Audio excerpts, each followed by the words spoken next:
So, coming in off the back of what, 6 hours we were live for on the Pain game last night, absolutely mental inside the arena. It was obviously Zhilei Zhang against Deontay Wilder. It was the 5 versus 5. We are going to break down the big fights on the card. But firstly, biggest shock of the night has got to be the 10-0 to Frank Warren.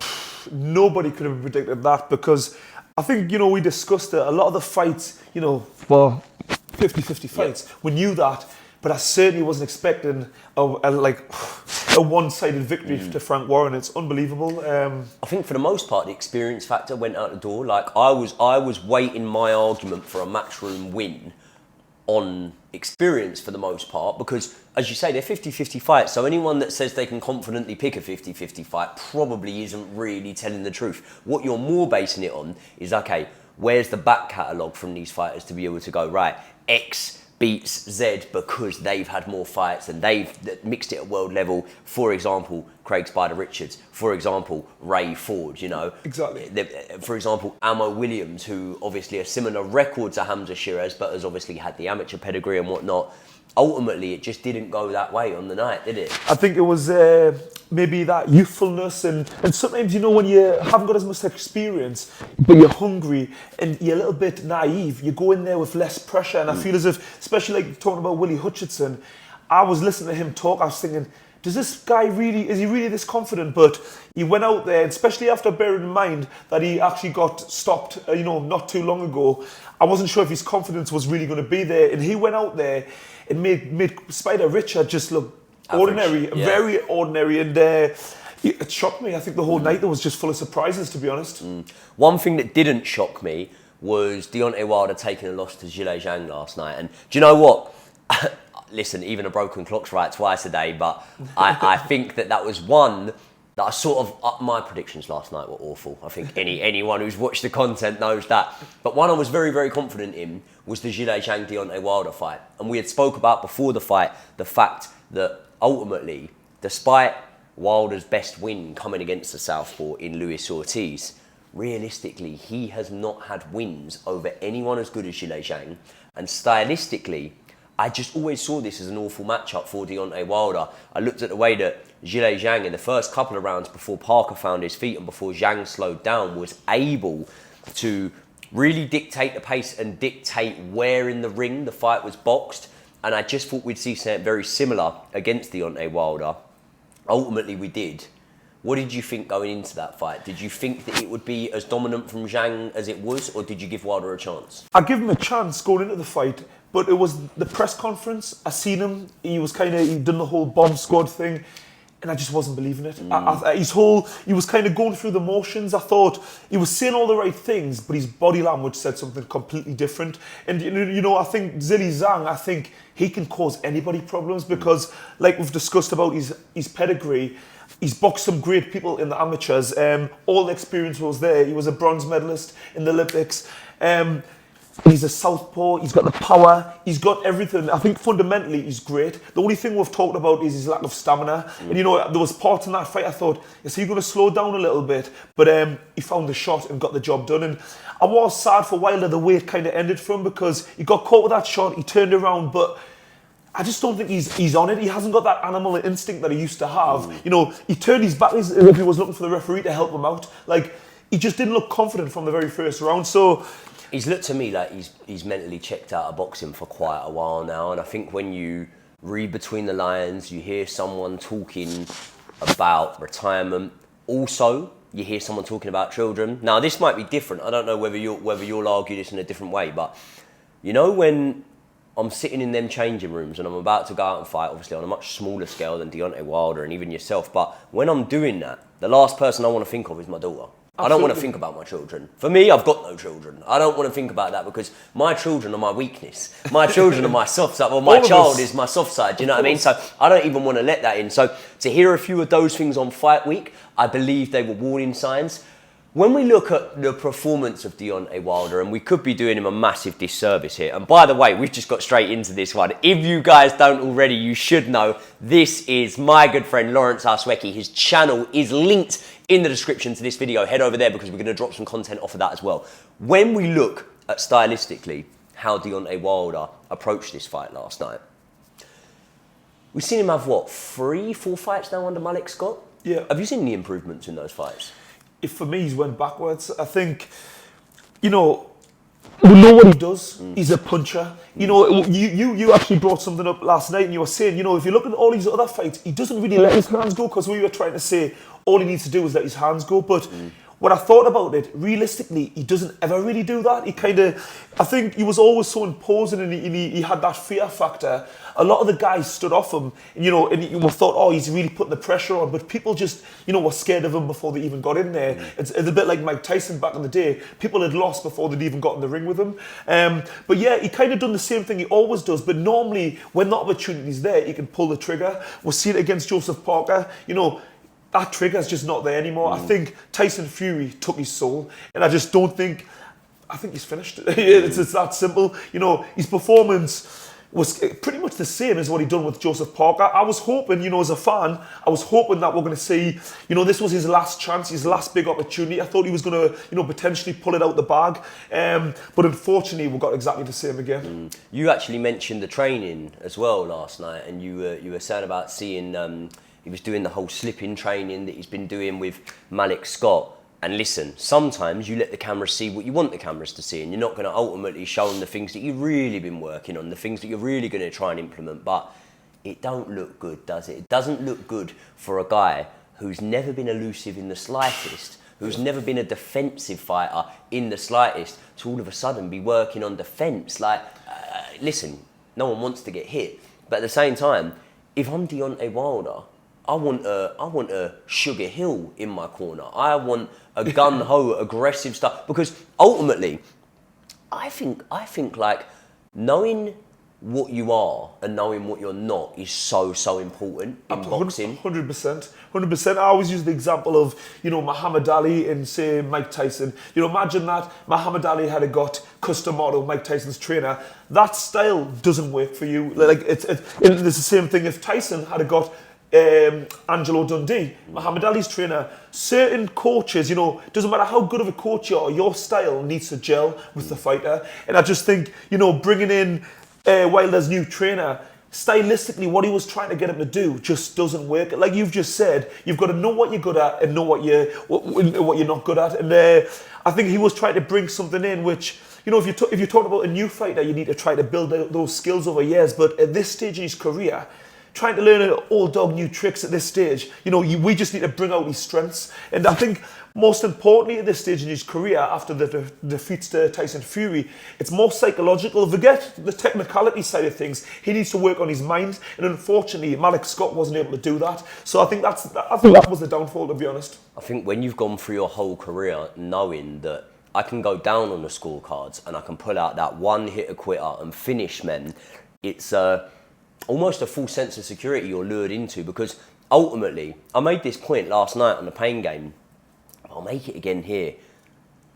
The lack of actual heavyweight matchups that we got for so many years massively distorted what we thought of the heavyweight division. And that's not me saying that I don't think Anthony Joshua and Tyson Fury, and obviously now in recent years Alexander Usyk, are at the top of the heavyweight division, because I do think they're the top three guys. But what I think is, for a long time, probably before Alexander Usyk come along as well, we went Wilder, Fury, AJ, and then in our head we actually thought that the gulf between the third, whoever it was out of those three, and the fourth was quite vast. And actually, it wasn't that vast. It's because guys were, let me explain this, padding their records. Now, you can pad your records. It doesn't mean you're fighting bums. It really doesn't mean that. But when you look at Deontay Wilder's best win being Luis Ortiz, Tyson Fury obviously had boxed Vladimir Klitschko, but other than Vladimir Klitschko, his best win at the time being Derek Chisora. Yeah. Anthony Joshua had won the title off of Vladimir Klitschko, but other than Vladimir Klitschko, his best win being Dillian Whyte. Now we're seeing these guys fighting each other. You're actually seeing that the fifth place fighter, the fourth place fighter can easily go and beat the first place fighter, and it can happen like that. So ultimately, I don't think we're learning so much about the fighters as we are learning about the heavyweight landscape. Now, I think instead of learning that, this fighter isn't as good as we thought he is, or this one is, what we're actually just learning is this is heavyweight boxing when people fight. People take losses to each other, people surprise you, people emerge as contenders and other people don't. Zhilei Zhang is a man now that we are saying he very much has emerged as a contender. We're obviously going to speak about what he did so impressively last night, but what were his thoughts last night for you? Because at one point we were watching that and we were feeling a little bit frustrated. Zhilei Zhang is a frustrating guy to watch at times because, you know, you can see we've discussed about his pedigree. For me, he's got everything you could want as a heavyweight. I mean, a heavyweight southpaw that can punch. He's got a good boxing IQ, decent defence. He's got everything. But like we've discussed, it's his laziness. And I think, you know, he's 40 years of age. So, you know, is he going to get that much better now? You know, there's guys coming through now who are a lot younger, a lot more hungry, because that's the thing I think he lacks. He's a little bit too comfortable with what he does. He hasn't seemed to got that real, what Wilder used to have, that real killer instinct. But, you know, like I say, he's getting the job done at the moment. But I definitely think there's going to be fighters like your AJs and guys like that who are going to be, you know, they're going to come and meet him fire with fire, you know what I mean? I think he might come and stuck against the likes of them. And, you know, you're talking about the whole landscape. I think we talked about this again on the Pain Game last night. It's like all these padded records were kind of deciding, is it good for the fighters, is it bad? And I mean, I understand as a fighter myself, it's a business, you know, first and foremost, it is a business. As much as you know, want to talk about being a sport, it's a business first, really. So we've got to try to make as much money as you can while you can. So I can understand protecting the fighter because the fighter wants to make money, the promoter wants to make money, but from the entertainment side, from the fighter's perspective, we want to see these great fights, and I'm so pleased that Turkey Al Sheikh's now involved in boxing because the fans now are spoiled for choice. We're getting regular fights. We're getting to see, like I say, the landscape for what it actually is. And, you know, I don't want to discredit the likes of Wilder, Tyson Fury, all these guys, Anthony Joshua, all these guys, because, you know, they were doing their job. They were making money. You know, that's what boxing's also about. But we're getting to a stage now where, you know, those fights that we really, really needed to see, it went too long for the top guys being kept apart. And I think the timing, you know, arguably is a little bit late. I think we would have liked to see some of these big fights a little bit earlier, but, you know, it is what it is. We're here now, and I'm just happy that these are now being made. When you say about the necessary need to protect your earning potential there, I completely understand that. Yeah. Does that not go out the window when you become a world champion?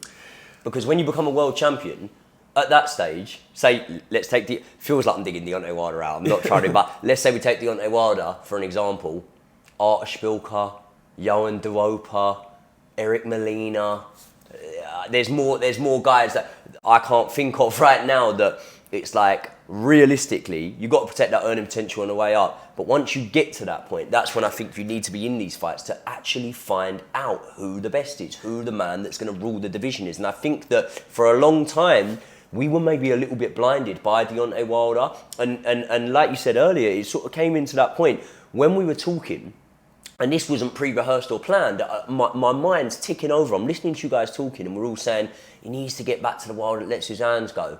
I was sitting there and thinking, has he ever let his hands go? Like, I don't think he's ever let his hands go. And this is the problem, right? When you're boxing a 47-year-old Luis... I don't care what anyone says, Luis Ortiz is not 39 years old. I'm telling you now, Luis Ortiz is not 39 years old. Not Lennox Lewis. It was Lennox Lewis. Written in one of his books about sparring Luis Ortiz, right? Now, he didn't write what fight it was for, but I'd done the maths. And if it was for his last ever fight, that means at that time, Luis Ortiz, if he's the age he claims he is, would have had to have been 16 years old sparring Lennox Lewis. So it really just didn't happen. Luis Ortiz is not the age he says he is. So when Deontay Wilder is able to give up 7 rounds before he lands a big shot and 9 rounds before he lands a big shot, respectively, against Luis Ortiz, right? That is a guy that, Cuban, good boxer, but ultimately he's an older guy and he's not able to force that sort of pressure on you. With Zhilei Zhang, albeit he's an older guy too, stylistically, I don't think you get to the 7th boxing like that. So then you're in a position where, and this is why I was so confident in my pick with Zhilei Zhang last night, I just thought, by the 3rd, 4th round or whatever, Wilder is going to be knackered because Zhilei Zhang manoeuvres you around the ring. He forces you to work at a pace that, by the way, he ain't working at. He ain't working at that pace. And he forces you there. And I was just very confident we'd see him break Deontay Wilder down. He obviously did do that. He got the stoppage. And we know that he'll go on to be in big fights, as will, most of the guys that give a good showing for himself last night.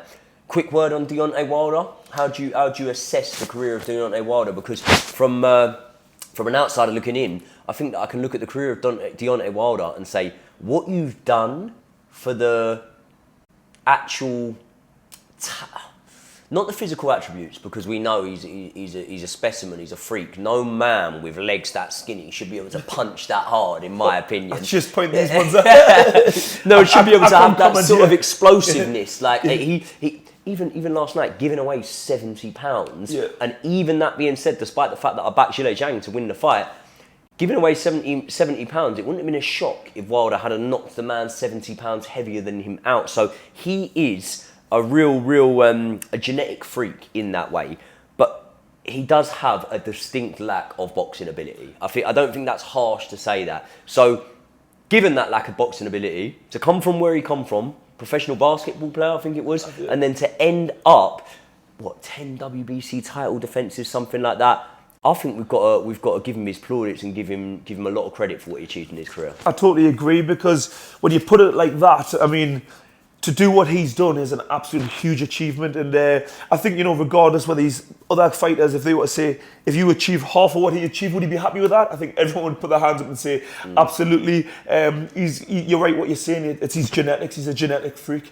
And I just think, like you said earlier, like, he knows what he does, and that was good enough, like pretty much most of the time. And I think, unfortunately, when Tyson Fury came along, he kind of, in that second fight, and I think we've seen it before, we've kind of presumed that, when Tyson Fury at the end of the fight started to get success, he knew going into that second fight, I know what I need to do to beat Deontay Wilder. And I think the second fight, that was the blueprint. And I think every fight after that, all the fighters kind of looked at him and said, if we can put enough pressure on him, not give him the space, not because every other guy give him too much respect. And we're seeing Joseph Parker, Tyson Fury's mate, they've obviously had discussions, and Tyson Fury said, this is what you need to do. And that was the blueprint. And I just think, he had a good run. I think he's being managed to perfection. I think, his promoter and team have done a great job with him.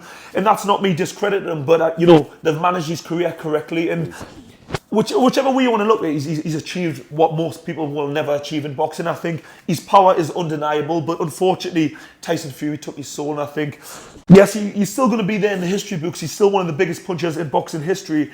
But I do think, now looking at his few losses that he's had against Tyson Fury, Joseph Parker, unfortunately, and now Zhilei Zhang, I think we can kind of put him in history as kind of, I don't want to say lucky, but I don't really know how to word it, to be honest. I just think... Was he in the right place at the right time? Right place at the right time. He's maybe overachieved with, but he's done, with the skills and, the cards he's been dealt, he's done a great job. Yeah. But can I say he's an all-time great? I don't think I can, but he's still achieved great things in boxing. So let's move on to another man who shocked a lot of people last night and is en route to achieve great things. A man that we've had it on Good Source this morning down at breakfast, that his next fight is going to be at Wembley Stadium against Anthony Joshua.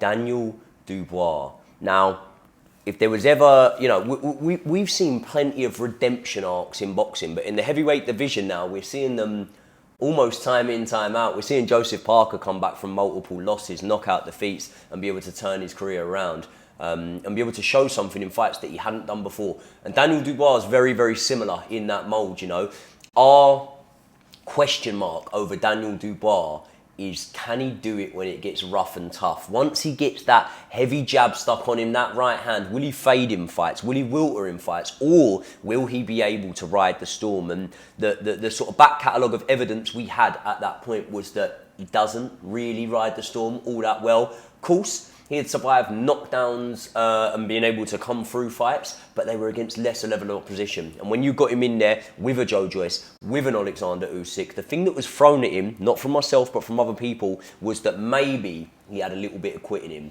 Last night, he got in there against Filip Hrgović, a man who, by the way, has long since been regarded as a dangerman in the heavyweight division. Maybe he doesn't have the standout performances to back that up, but you speak to people that really know boxing, people whose opinions are respecting boxing a lot, and they tell you, mate, he's the next taxi off the rank. He's the next one to come through after these guys. And obviously, we all knew, and even Dubois' team never tried to deny this, we all knew that he had given Daniel Dubois a bit of a pasting in sparring. From what I heard from a sort of inside source that is very close to the camp, that spar didn't go 2 rounds.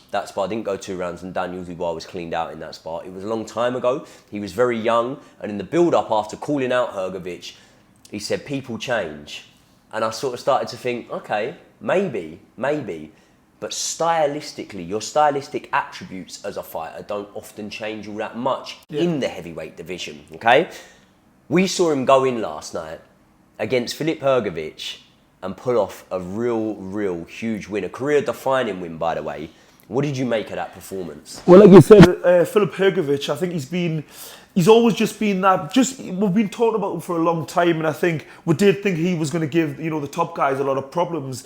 But I think he's been sitting, in the shadows of these top guys for too long, and I think, he had a long amateur career. Is he kind of missed the boat a little bit? I'm not too sure. But his performance against Daniel Dubois, I think he went in there with too much confidence. He took too much from them spars, and I think he thought he was going to have an easy night's work. And Daniel Dubois had a totally different idea. And I think Daniel First couple of rounds though, we thought he was going to have an easy night's work. He was landing a right hand at free will, wasn't he? I was worried because there was moments where I thought, is Daniel Dubois going to go back into his shell? And is he? But he come out. I think it was maybe the 3rd round, and was starting to see small adjustments. And he's definitely maturing as a fighter, because when you get in there and you're getting tagged that early to go in and make adjustments, that shows maturity. And his coach that he's been working with now, who we spoke with this morning down at breakfast, he was saying he's trying to get him a bit more like a Evander Holyfield, get him to move his head and kind of put his punches together. And I think that was the thing that he was missing. He was boxing like an amateur. He was in and out with his feet, but there was no head movement. And we're seeing in the 3rd round, he started to move his head a little bit. He started to avoid that right hand that, Hrgović was landing at will in them first 2 rounds. And I just think, mentally, I think you're talking about the heavyweight division. These guys punch hard. And I think, people say he's a quitter, he's this, that, and the other. When he fought Joe Joyce, he's had an orbital fracture. I've actually had a blowout fracture before in the past. I mean, that is a life. If he had kind of continued, to keep getting hit in that broken bone, he could have died in the ring. You know what I mean? So that is no joke. So that exact injury isn't associated with boxing. No. It's associated with a car crash. Yeah. Driving a car, crash, bomb, head on the steering wheel or the dashboard or whatever. And that is more often than not, they say, what will break your orbital bone. That's the most common cause of it. So when you think about that, when you put it it's in a that car crash injury. I think a lot of fans, when they're watching, they think fighters are these invincible creatures, but we're human beings. We feel pain as well. You know what I mean? And I just think, and people forget he's so young. He's 26 when he fought Joe Joyce. Was it maybe 2-3 years ago now? I think it was lockdown. Was it about 4 years ago? I mean, the guy was in his early 20s, and as a heavyweight, you don't mature really till your late 20s, maybe 30s. It takes you a lot longer to fully develop. And like I say, I think people were kind of writing him off a bit too early. And we're seeing against Baby Miller, he showed that he's got that heart, you know what I mean? Because Baby Miller, he's not the most technical guy, but he can absorb a lot of punishment, and he's a big, heavy, strong guy. So, it was really, I think that was a perfect fight to really, to test him mentally and for him to find out, has he really got what it takes to get to the top? And for me, that fight was, that was a first tick. This one was what I was really looking to say, can he get past Filip Hrgović? Because, it wasn't just about the power, the strength, it was about the technicality. And he showed he can now stay with a top world-class boxer, because he had an amazing, resume as an amateur. So for me, that was a career-defining moment, the way he come through this fight. And he showed he had everything. He had power. He could make adjustments. He started to use his jab. He wasn't using his jab as much early on. And I seen him, like his punch selection and his repertoire. I was really impressed, especially as the fight went on. He actually grew into the fight, because early on I thought, is he getting tired here? Because them shots were starting to land, and he was getting disheartened. But he grew into the fight. He showed maturity. He showed that he can do what it takes as a champion. Because it's not just about how you can perform when you're doing well, but when the going gets tough, can you come back? Can you make the adjustments? He showed me the ingredients, what it takes to go to the top. And I'm not saying he's by any means the finished article, but he's certainly going in the right direction. I thought the footwork was really impressive from him as well. Like, it's funny because Don Charles said to us at breakfast earlier on he wanted Daniel Dubois to come away from that amateur style, and I could be misinterpreting what he meant by that.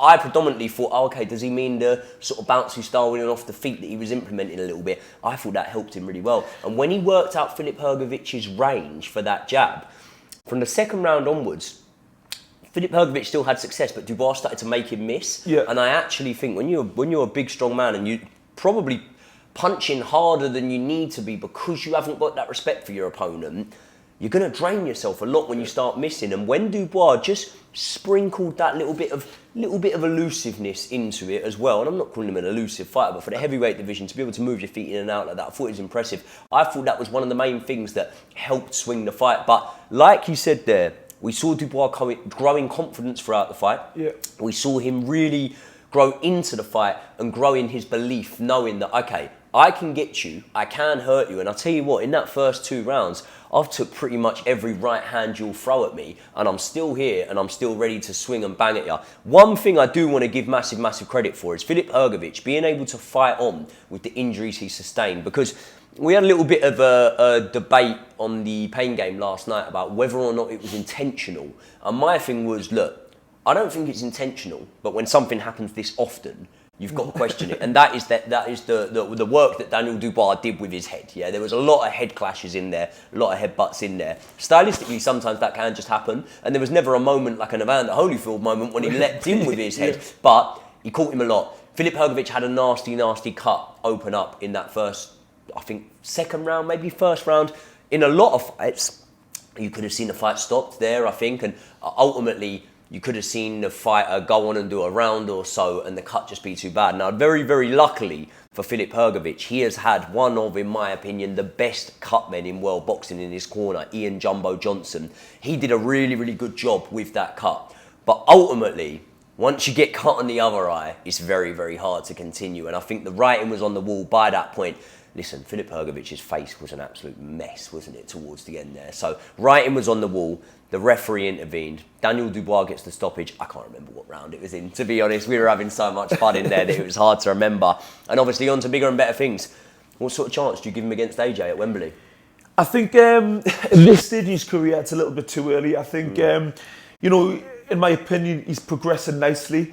And you touched on it earlier on about, once you get to that, world title level, you've got to just take on everybody. It's not a case of protecting your record. But I think Daniel Dubois is definitely at a stage where he needs to be in big fights. But I just think at this stage, Anthony Joshua's just a little bit too experienced, a little bit too good at this point in time. And I know I keep on mentioning Dubois' age, but he is still young.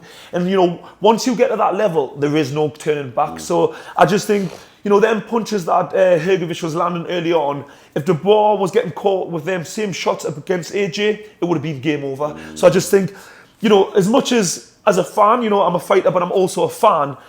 It's a fight I would love to see, but if I'm thinking from a more, if I imagine I was his Dubois' manager or promoter, I'll be thinking this fight's a little bit too early. But the way it's looking at the moment with Turki Al-Sheikh, he's kind of setting the blueprint of we want to see great fights. So it's the chances are this fight's going to happen. Yeah. But I do think at this point in time it's a little bit too early for him, because Anthony Joshua is a world-class athlete and a world-class fighter, and I just think he's experienced. Anthony Joshua's went through a stage in his career where he's had losses, he's learned from their mistakes, and he's a rounded fighter. He's not just, I think a lot of people just thought he was a genetic freak, but he was an Olympic gold medalist. And I just think Daniel Dubois was a great amateur, but not at the level that AJ was, and he hasn't fought at the level AJ as a professional yet. So I think that fight is it's a risky fight. I think the other thing that favours AJ ever so slightly is when we saw Hrgović land on Dubois, he'd land ones and twos.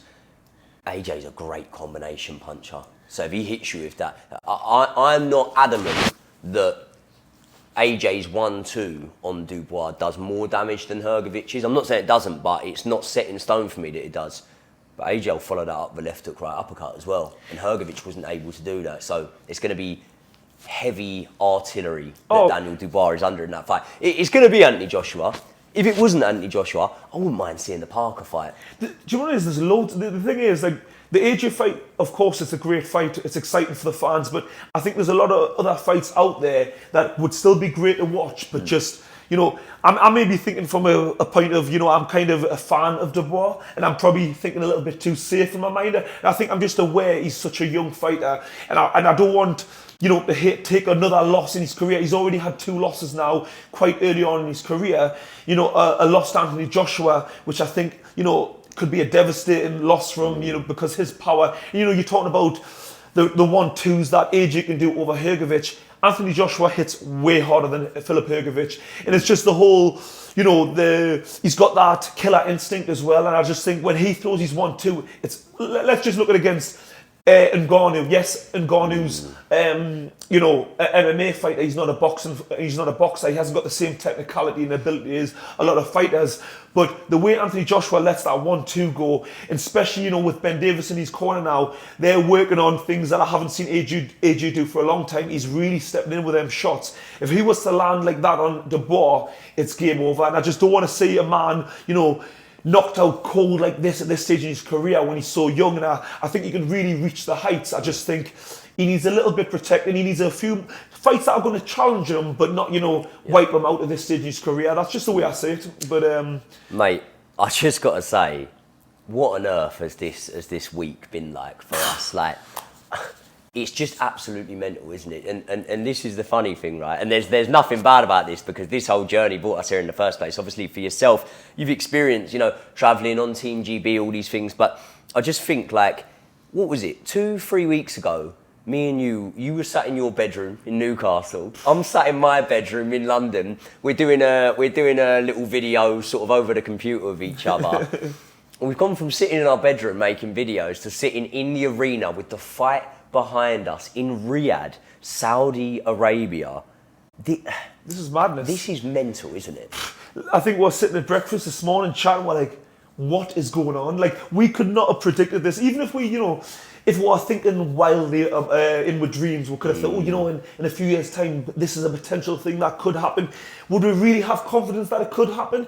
Never mind at this stage. I mean, this is just mind-blowing. I mean, what we've experienced in the last few days is beyond my wildest dreams. How many surreal experiences per day we're having? That's like me and you, yeah, we gone up to the gym the other day, we're doing a bit of pads with each other. Watching us is Daniel Dubois on the running machine doing his interval sprints, looking out at us like Teddy Atlas walking past in a way. We are walking past boxing royalty in the hotel lobbies, in the receptions, and just like, hello mate, you're right. Like, it's mind blowing. Like, I never ever thought I would be in this sort of position in my life. Like, especially, we were speaking about this a lot, like last night on the Pain Game. But even like, mate, lockdown sort of time. I remember I was approaching. Obviously, I'm 29 now, so lockdown sort of time. About 25, I'm approaching my late 20s, and I'm thinking, what am I doing? Like, what's really going on in my life at the minute? And it's funny, I was having this chat. Ade Oladipo, obviously, I'm guessing anyone watching this probably knows Ade Oladipo. Great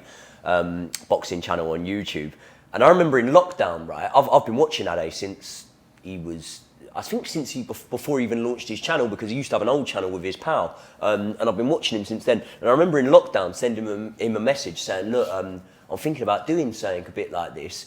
I'm a big watcher of your channel, love your stuff. Like, could you tell me like what microphone you use and what camera you use and stuff like that? And if you give me any advice and something like that.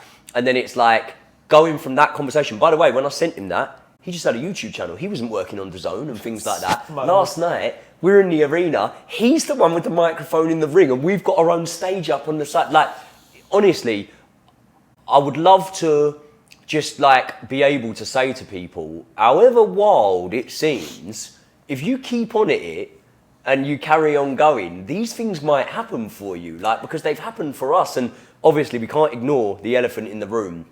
Our friend Brian, the true Geordie, has just absolutely changed our lives here, hasn't he? Absolutely. Like you say, I mean, for people watching, it's like, dream big, you know what I mean? Dream big, keep working, because I think, you know, a lot of people want to achieve things, but they're not prepared to put the work in, or they doubt themselves, and, you know, just keep turning up, keep working hard, and, you know, we're living proof that these things can happen. Well, I always say, yeah, like when people say whatever, they'll say, oh, you've done so well, and I'll say, yeah, listen, I've had a lot of luck. And You've made your own luck. Let's just say you've made your own well, luck. that's it. Here we go. Saved by the bell. But what I'm saying is, I think you do get lucky, but you have to work so hard to get lucky, to put yourself in a situation to be able to get lucky. So it's completely mad, mate. Listen, it has been an absolute pleasure to be able to share the privilege you. We've had some fucking laughs, haven't we? We've had a great time out here. And fingers crossed, the good times are going to keep on coming, because I'll tell you what, if I do say so myself, we fucking smashed it last night, mate. So hopefully we'll be out here again. We're going to be smashing loads of content. Head over to Loz's channel. It is linked in the description. Make sure you subscribe. Stick around for all of his content, because he's dropping a lot of it. We're going to be doing a lot together. I will see you all in the next one.